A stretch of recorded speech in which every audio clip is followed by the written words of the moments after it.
This is a good list that I've put together, inspired by a couple of others and my own contribution, and I'd like to share this list with you. First, learning the power of purpose. A person who has purpose in their life, they have something to go for, some meaning. One writer described it, for some people it becomes a magnificent obsession. And for you and I, maybe it doesn't need to be that dramatic as a magnificent obsession. But it has to be something that does something to us, something that pulls us, especially into the future. You know, there are many influences on us. One is the influence of the past. Some people are always pulled back by the past. Some people are always pulled aside by the distractions. But here's what's powerful. If you have a list of high purpose in your life, it pulls you toward the future. And the more powerful the purpose is, the stronger it pulls.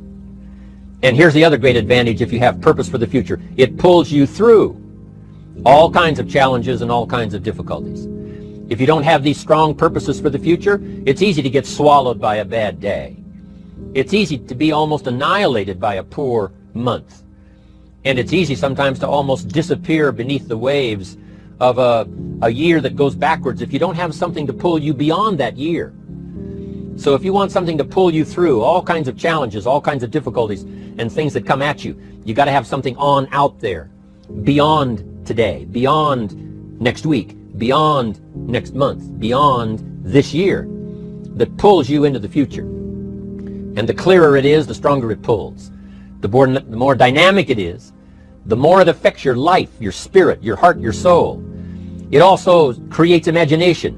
It gets your mind working on how to achieve that purpose. And if your mind will work, and if your heart works, and if your spirit works, and if you have good input, like good ideas, I'm telling you, there isn't anything you can't accomplish. Here's the next one, self-confidence. Where does self-confidence come from? And this is the best advice I can give you on that. Not neglecting, first of all, the small daily disciplines. Self-confidence really comes from feeling good about yourself. And one of the best ways to feel good about yourself is at the end of the day to know that you poured it on. You did your best. If you conducted a meeting, you did the best you could. If you made a phone call, it was the best phone call you could possibly make. If you wrote a letter, it wasn't a casual letter, it was your best letter. At the end of those kind of days, when you feel good about yourself, self-confidence starts to rise.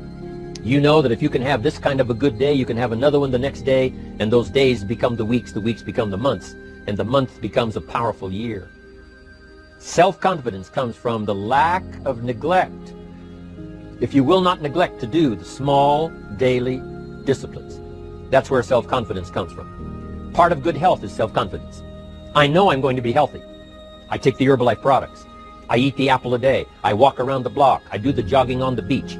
At the end of the day, when you've really poured it on and you've done all the stuff, self-confidence grows. That self-confidence affects your health. It affects your future. It affects your psyche. So this is true. One of the great powers is self-confidence. Self-confidence means willingness to do whatever it takes to achieve. Some people say, well, I'll do it for a little while and see what happens. You know, I'll try a couple of things. If that doesn't work, I'm out of here. And all of us know that that kind of person doesn't have much of a future. But if you're willing to do whatever it takes, if I have to learn a couple of things, I will learn those things. If I got to learn 5 or 6 things, I'll learn all 6. If I have to take an extra class, I'll take an extra class. If I've got to read the books, I'll read the books. If I have to consult with people who know more than I know, I will do the necessary consulting. Whatever it takes, I will do. That starts to develop unbelievable self-confidence. Self-confidence also comes from the ability to rise above your circumstances. To rise above what happens. The discouraging things that would sink everyone else's ship except yours. That would cause someone else to quit early in the day, but you keep going. That kind of willingness to overcome all circumstances, whether it's the little challenges or the big challenges. If you're willing to do that, I promise you, this kind of power will work for you. The third on the list I had was enthusiasm. And here's what I wrote about enthusiasm. Enthusiasm that's powerful is mostly enthusiasm that is enthusiasm inside, 90%, 10% outside. We all know what the enthusiasm is like when somebody lets us see their enthusiasm, which is like the 90%, and only 10% of it is inside. But the enthusiasm that really affects people is not just being loud, but the enthusiasm that runs deep, the enthusiasm that comes from deep inside, created by self-confidence, created by purpose, created by genuine willingness to help other people. That kind of enthusiasm, knowing that you're going to get the job done, knowing you're going to affect people, knowing you're going to have testimonials flowing in from all kinds of directions. That kind of enthusiasm. A lot of it is quiet. A lot of it is unheard. And the 10% that's heard, it rings a bell. People call it genuine enthusiasm because they know that what you say in the outward display of your enthusiasm is only a small tip of the iceberg of the enthusiasm you feel inside that really motivates you to do the best job you can. Next on my list to help you become the powerful variable is expertise. Wanting to excel in all of the skills and settling for nothing less than an outstanding performance. If you're willing to be the best in your field, if you're willing to demand of yourself excellence in skills, to be the best that you can possibly be, in the training, do the best you possibly can. In doing a workshop, do the best you possibly can. Developing the skills of using your personality, developing the skills of language, developing the skills of influence, developing the skills of organizing. If you're willing to be an expert in all of the skills, Herbalife has the way for you to invest those skills and not only make a handsome living, not only make a lot of money, but if you would so desire and if it would be your purpose, a chance to make your fortune. Expertise, excellence in skills. Here was the next one on my list, making a powerful contribution to you, the variable, and that is preparation. Well prepared. And preparation, of course, involves a whole lot of things. A big share of our life is preparing, getting ready. When we go to the first grade in school, we're just preparing for the second grade. After we've finished 2 grades, the 2 grades prepare us for number 3. Sometimes it seems like a long, excruciating time. And the time will just seem like it'll never come when we can finally have the performance that we really want. But it takes time to prepare. It takes time to get ready. And the decisions you make in the preparation time, those are the decisions that last for a lifetime. Preparing to have a good day. It's that preparing, maybe the night before, maybe the couple of days before the day that you're going to put everything together. The preparation for a meeting means that you've taken it serious. The preparation for doing a workshop means you're serious about the workshop. You want to make the best contribution. That kind of preparation is important. But here's preparation that's very vital, and that is to prepare yourself for success. Life seemingly does not wish to waste success on the unprepared. Life says, why waste a fortune on this person? They're not prepared to do the right things with it. They're not prepared to use it wisely. If a fortune was bestowed upon this unprepared person, it would probably be wasted. The people that could have been touched won't be touched. What could have been done won't be done because this fortune will have been wasted on the unprepared person. So not only look for fortune, not only look for the promise, but prepare yourself and ask of yourself, what can I do to make myself ready? Because remember, life was designed not to give us what we want, not to give us what we need, but life was designed to give us what we deserve. Every value in life must be paid for, and those that pay are the ones that get it. It says those that give receive. Someone says, I wish to receive, I wish to receive. You don't have to concentrate on receiving. Just become a good giver. It says those that search will find. Someone says, well, I need to find some good ideas to help change my life for the future. Then to find good ideas, that doesn't come because you need them. It comes because you search for them. If you want good ideas, you got to go after them. You got to go to the class, you got to go to the workshop, you got to go to the training, go to the book, right? You got to go to the journal, right? Go where good ideas are being taught, go searching, go looking, because good ideas are not going to be wasted on those that are not seeking, searching, well prepared. So, prepare yourself to be ready for fortune when it comes, to be ready for challenge when it comes, to be ready for opportunity when it comes. Opportunity comes along and passes by the person that is not well prepared. I want to prepare myself this year for next year. Yes, I wish to be effective this year, but I'm also thinking of ways, how could I be better? How could my ideas be more powerful? How could they be sharper, more clear? How could I reach some people next year that I perhaps can't reach this year? I haven't reached deep enough into my own soul to affect some people. Some people just pass by and say, hey, what a good speech. But how could I make it stronger than that, deeper than that, more powerful than that? I cannot be as powerful as I could be next year. You know, you can't go to the 10th grade in the 5th grade. You just got to go through the grades. But the more you are prepared, when the 10th grade finally comes, now you can cash in and get 2 times, 3 times, 5 times more value from it by being prepared. Now here's the next one. There's great power in self-reliance. Self-reliance means you simply look mostly to yourself. It would be nice if someone just gave you this, gave you this, gave you this. It would be nice if everyone did their job exactly as they're supposed to do it. But here's what you've got to do. Primarily rely on yourself. Primarily say, I'm the person responsible. And I will learn the necessary skills so that I can help people learn their skills. If I need lots of people to do certain things to build my organization, that is what I must have. But I've got to be the final backstop. I've got to be the final one that people can rely on. So that if this is missed and this is missed, I can catch up. I can fill the gap. I can do the job. We have to do it when we conduct meetings. We have to do it when we conduct training. We have to do it when we're in a class of just a few. What someone might have missed, we're there to fill in. Self-reliance. Primarily, we're learning to count on yourself. So that you can do this. Never complain and never explain. Here's the next key power, and that's image. There's many parts to image. The image that others see you as, the image you have with other people. And it's very important how other people see you.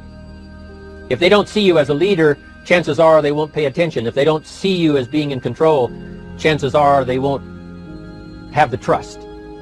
If they don't see you as knowing where you're going, what you want to accomplish, they probably won't follow. But if people can see you, if you have the image of someone that's in charge, in control of your life, your future, your destiny, in control of the situation, if they see that, that kind of image is powerful. It helps to win the day. It attracts other people. People want to be around people that are in control, that are powerful, but they know how to use their power. Influential, but they know how to use their influence. That kind of image is important. But here's a very important image, and that is your image of yourself. The way you dress, the way you talk, the way you think, your capacity for learning, all of that is an important image that you have of yourself. The image that you have that if it needs to be learned, you could learn it. If there's a book that needs to be mastered, you could master it. If there's a skill that needs to be learned, why couldn't you get busy now and learn that skill? That kind of self-image, that I am continually trying my best to be the best I can. Because one of the most important places you have to look is into the future, yes. You've got to look into the past, yes. You've got to look around, yes. But one of the most important places you have to look is in the mirror. You know, how I appear to other people, that's important. But how I appear to myself is the ultimate importance. That kind of image, to where you'll develop the self-confidence, you'll develop the self-reliance. Now here's another one in my rather short list. The next word is character. Becoming a person of high values, a person of principles, a person of honesty, a person that earns respect. That kind of character. It took character when Mark started to put the marketing system together. How can we have a system that will build in the integrity, that people will know that if this happens, then this will happen. And if this goes wrong, here's the way to fix it. Unless you have the principles and the character and the integrity to put together a viable plan for a wide variety of people, then the system is not going to last very long. And I've been around long enough, and I'm sure you have been around long enough to see a lot of systems that got started, but they failed. And the reason is because they were not constructed with integrity. They were not constructed with character. They were not constructed with doing the right thing. They might have been constructed to take advantage.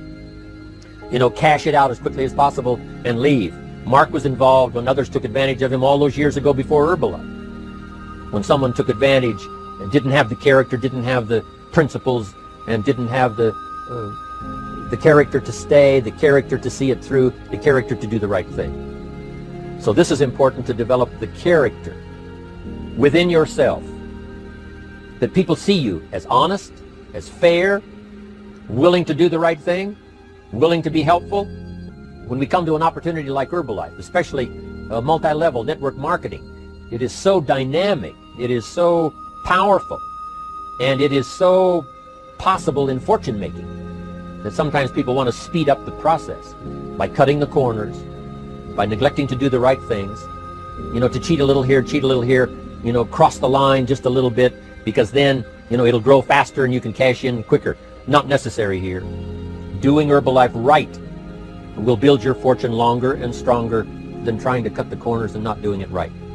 If we'll have the integrity that Mark had when he started it, and keep perpetuating that we will do the right thing by the marketing system, the right thing by a distributor who has a customer and they take care of that customer belongs to that distributor. That kind of integrity in the marketing system, the kind of integrity we have among each other, the kind of character we have to rely on each other, because here's what we cannot do. We cannot do this by ourselves. Building and developing your own character. Now here's another one. It's called self-discipline. Self-discipline, all of us have a challenge with that. Because sometimes it's easy, and especially if you're working hard, doing the best you can, it's easy sometimes to let up and let it go. But remember, so many people, especially now that we're as big as we are around the world, are counting on what we do. At home office, they have to be careful. They have to be disciplined. But if everybody will have the discipline to say, I will do the best job I can. I will make mistakes, of course, because we're all human, but I'll try to remedy those mistakes and do the best job I can. That kind of self-discipline that understands how important your part is in all of the functions that work. Here's one more, and that is the power of extraordinary performance and demanding of yourself excellent results.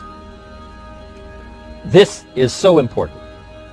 If you want to live extraordinary, you must do extraordinary. If you want an extraordinary income, you must do extraordinary things. If you want an extraordinary fortune, you must go with the demands of what it takes to have that fortune. But here's what you must do. You must demand it of yourself. Society doesn't demand that you take Herbalife and improve your health. You have to demand it of yourself. Society doesn't demand that you jog around the block every morning. But if you want good health, you must demand it of yourself. Society doesn't demand